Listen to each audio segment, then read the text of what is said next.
It's funny because I just finished recording my video on how Concord is like flopping like crazy, and I concluded that video imagining that it will probably go free to play at some point, and now we have a very similar story, except it's kind of like it's further along in the story. We're talking about Foamstars. Square Enix released that earlier this year, and it's another example of a pretty big company releasing a multiplayer shooter. The reception to the reveal not being really good at all, like basically at all. I did not see anybody who was really into the game, and then it releasing, and then just still not really anybody caring very much. The game has not been the success that Square Enix was hoping. And it's tough because, like, I don't want to rag on the game too much, because, like, Square Enix, I think overall is like a pretty cool company. You know, like they're not perfect. They have been getting into some like really unfortunate stuff. They're like doubling down on the AI thing. Again, that's annoying. But like overall, they make cool games. They've made a lot of cool games and games of varying sizes, and of course recently they've gone through some restructuring, and so now we don't really know how that's going to affect their game output. We don't know if that means they are going to turn into one of those big AAA companies who doesn't like to do smaller games. It's just they want all the money or none of the money. Like it's technically possible, but overall, like at the moment, I want to give Square Enix the benefit of the doubt. Foamstars, like, yeah, I didn't really look that appealing, but like it's not terrible.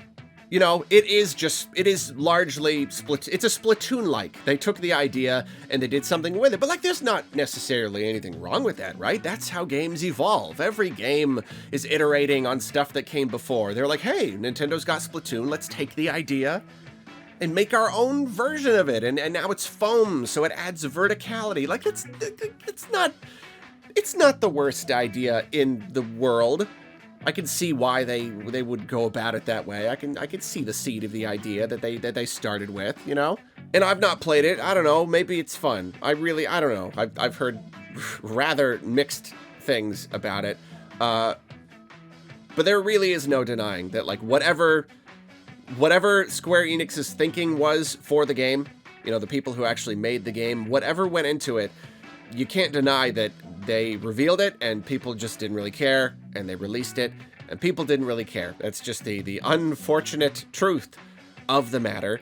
And so now Square Enix has announced that the game is going free to play, and you know, it's a desperate move, but a necessary one. And again, it's the move that Sony is probably going to have to make with Concord in the not too distant future. Square Enix announced that Foamstars is going free to play in October, and anybody who bought the game before it went free to play, they're gonna get some like skins or something, I guess, some little like consolation prizes for spending $30.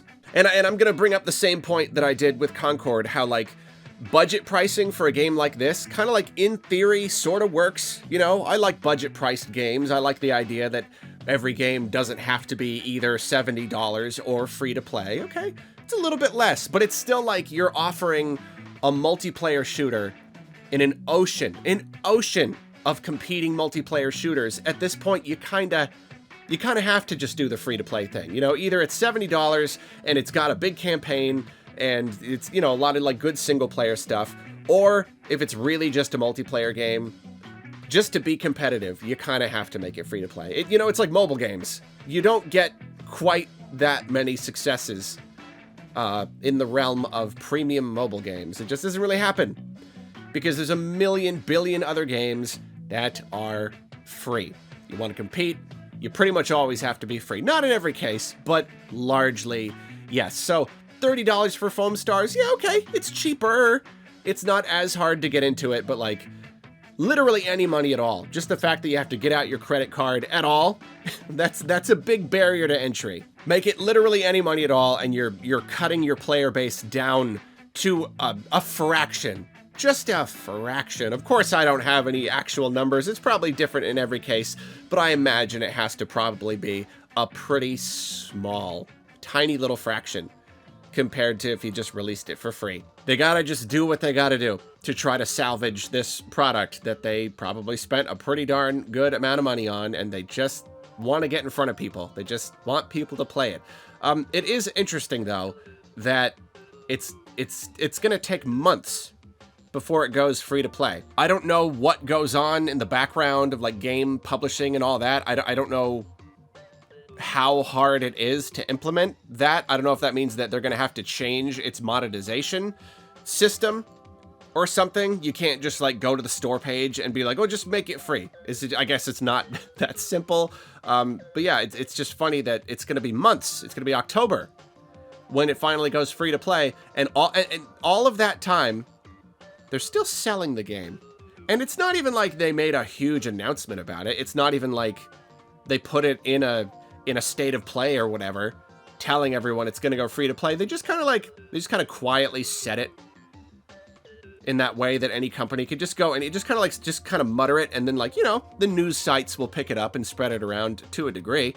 But like all of this time, if anybody buys Foamstars who doesn't know it's going to go free to play between now and then, well, it just kind of stinks. It just kind of stinks for them, doesn't it? I can't imagine that many people will be buying the game between now and then, you know, obviously because not a lot of people bought the game at launch either. But there will be some. I imagine that there will be at least some, and it definitely wouldn't feel good to buy the game and then a week or two later it goes free to play. And what'd you get for your $30 that you spent for no reason? Some like skins, some just like little like in-game stuff, which really just highlights how worthless all of this expensive in-game stuff is. But I guess that's kind of goes without saying. It's its whole other thing. And ultimately, we can't possibly know if this is gonna make a difference. You know, I'm sure this will get more people playing. Anytime something is free, people will try it out. Sure, they definitely will. I mean, they might dramatically grow their player base for at least a time, you know, for at least a little bit, for at least like a week or two or something. Make it free, people will come. That's just the way that it goes. I don't know if it'll be enough to save the game, but that's kind of the thing about this very competitive, very flooded market of multiplayer games. Everybody wants a piece of the pie. There's only so much pie to go around. There are only so many people playing games for so many hours. And if you do everything that you can, you make your game free to just get people to play it, and it still doesn't work, sorry. It's how it goes. You made a game, and it just didn't click. It just didn't work. We did our own take on Splatoon. It's like Splatoon, but instead of paint, it's foam. So now you're going up. It's not just going on the floor and up walls. Now it's like creating... Okay, it's a pretty good pitch. Again, I don't think it's a terrible idea. But if it doesn't work, it didn't work. It means that there was just something about your game, whether it was the gameplay or even just like the aesthetic style, you know, like the character designs and whatnot. Something about this simply didn't click. And that's just the way that it is. You gotta just shut it down and focus on something else. And with all of this restructuring and canceling loads and loads of games, I hope Square Enix's ultimate plan is not just to double down on this kind of game, because that's what other companies are doing. That's what Sony is doing. You know what? We've created an identity making these great single player experiences. How about we start just shifting over to multiplayer games?